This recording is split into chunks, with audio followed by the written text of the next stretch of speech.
Assalamualaikum warahmatullahi wabarakatuh. Saya Karina Filza dengan NRT 5026221012 akan menjelaskan prosedur yang saya buat untuk final project. Jadi di sini saya membuat 4 prosedur. Yang pertama untuk nomor 1 ada 2, yaitu online order dan juga offline order. Nah, di online order ini, pertama itu untuk ketika mengeksekusi prosedurnya nanti kita akan memasukkan beberapa parameter, yaitu ID, jadi siapa sih yang pesen dari kita, kemudian ship to address, itu dikirim kemana nanti barangnya, kemudian bill to address itu jadi nanti akan dikirim kemana tagihannya, billnya. Kemudian untuk produknya itu beli yang mana, kuantitinya berapa, kemudian harga satuan produknya itu berapa. Nah, kemudian ship method, yaitu metode pengirimannya. Nah, kemudian di sini ada penghitungan tax amount dan juga freight atau biaya pengiriman. Nah, jadi di sini untuk tax amount ini tuh akan didapatkan dari tax rate. Nah, jadi di sini ada tabel tax rate.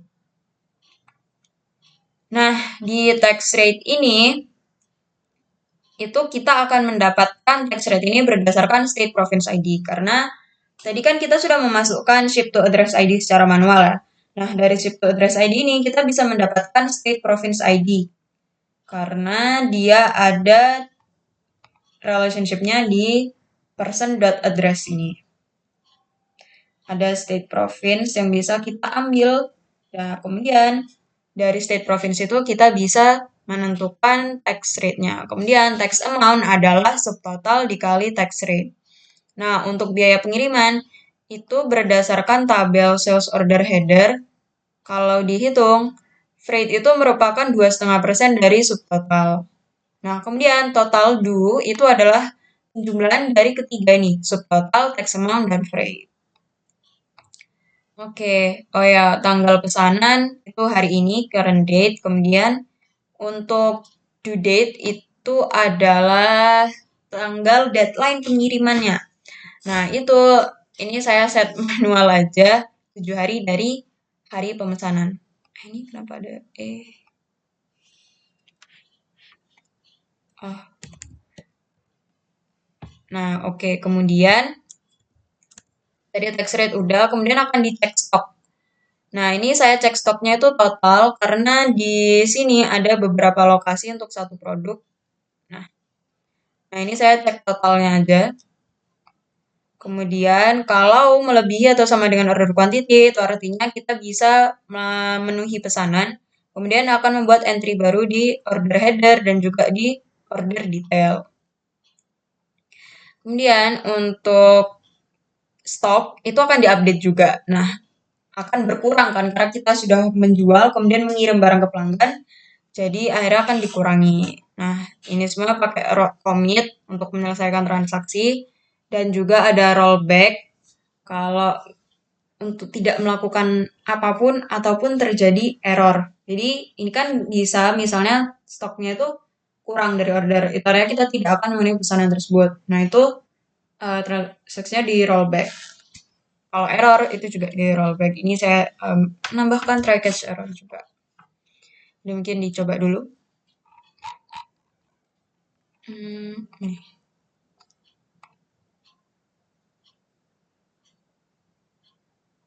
Oke, online order successfully made. Oh iya, tadi udah ditunjukin belum ya jumlahnya? Oke. Tadi itu jumlahnya ada... mungkin kita coba lagi aja deh. Ada 95. Kemudian dicoba...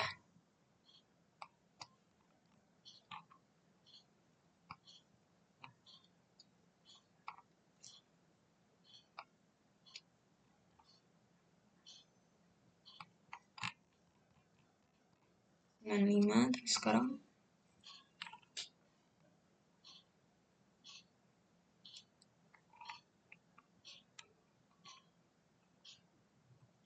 oke, ada 94. Nah, kemudian untuk offline order itu sama logikanya, cek stok. Kemudian tax amount dan freight-nya juga penentuannya sama. Yang berbeda adalah, nah kalau di online order, ini tuh online order flag-nya adalah true, 1. Nah, kalau di offline order itu flag-nya 0 atau false. Oh ya, di sini juga ditambahin ID salesperson, pegawai yang menangani penjualannya.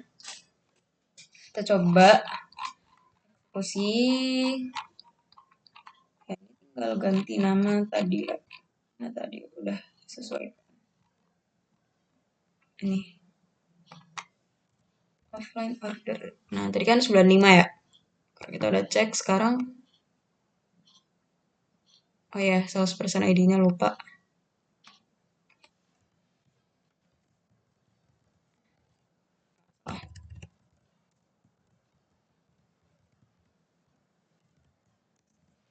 Satu deh.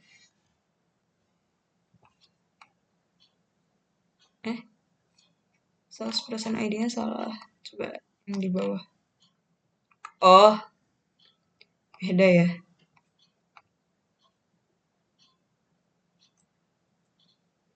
Oke.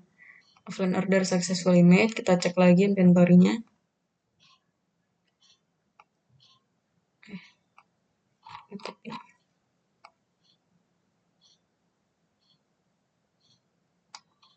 Oke, ada 93.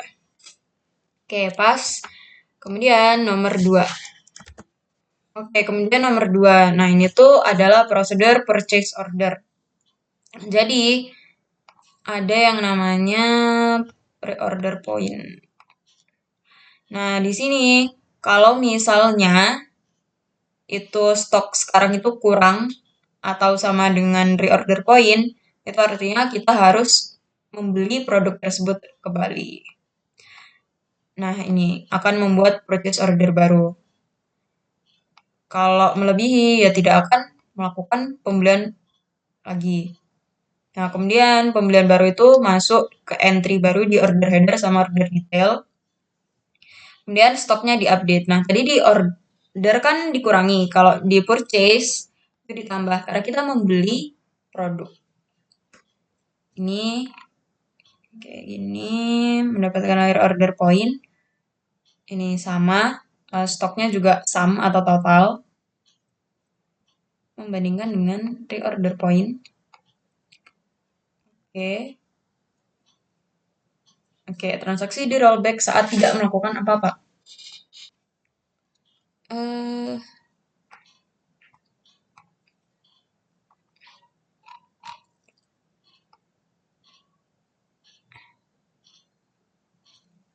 Oke, mungkin kita coba dulu.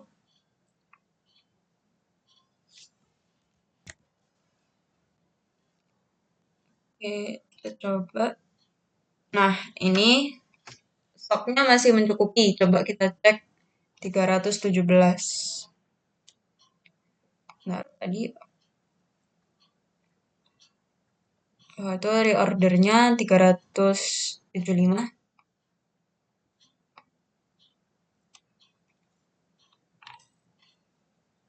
Nah, ini masih banyak. Kemudian kita akan update aja untuk update production dot product set quantity sama dengan 100, where product ID sama dengan 300. Coba. Oke, cek lagi. Oke, 100 ya. Kemudian akan kita lakukan ini. Apakah akan, jadi kan butuh 375 ya. Anggaplah 300. Oh, maaf, tadi kepotong. Nah, di sini tinggal nambahin employee ID-nya aja. Coba lagi. Ini.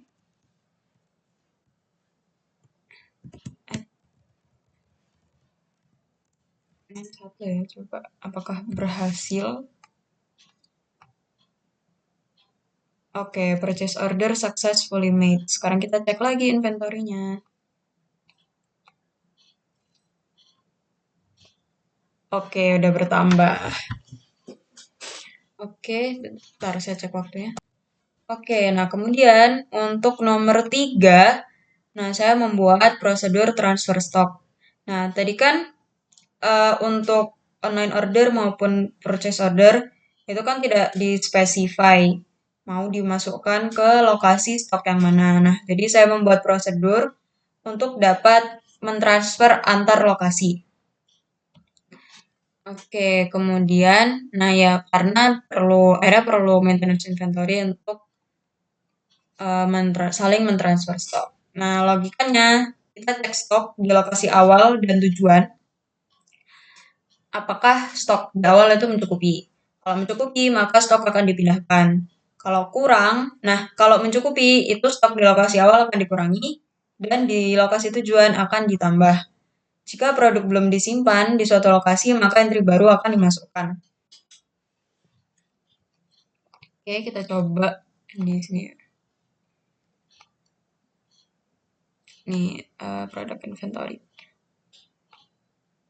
Nih ya, ada 378.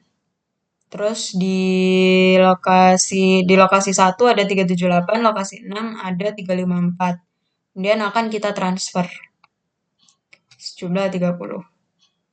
Stok berhasil dipindah. Kita coba lagi. Nah, udah berkurang 30. Oke, kemudian untuk yang terakhir, oke, saya mencoba membuat indeks di sini.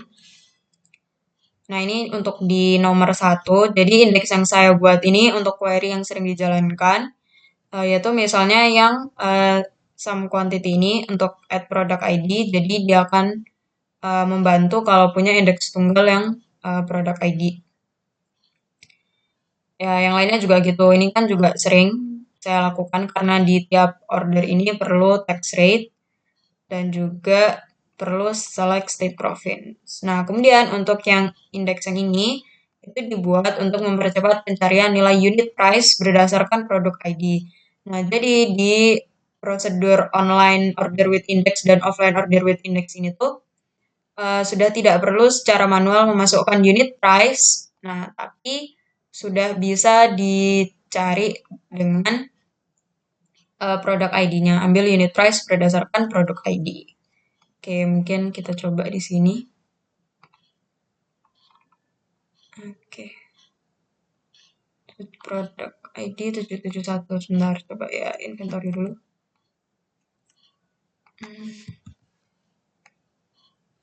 Sebentar. Oke, di sini ada segini 87 ini aja deh 772 yang ada 8794. Sekarang kita coba pakai ini. Order quantity-nya 1. Nah, ini kan tidak perlu memasukkan unit price manual lagi. Oke. Dari mana? 772. Oke, sudah berkurang tadi 87. Nah, di sini kemudian saya melakukan state show plan on, yaitu execution plan.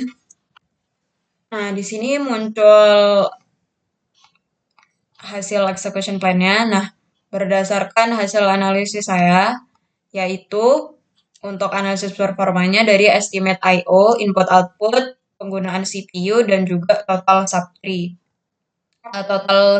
cost.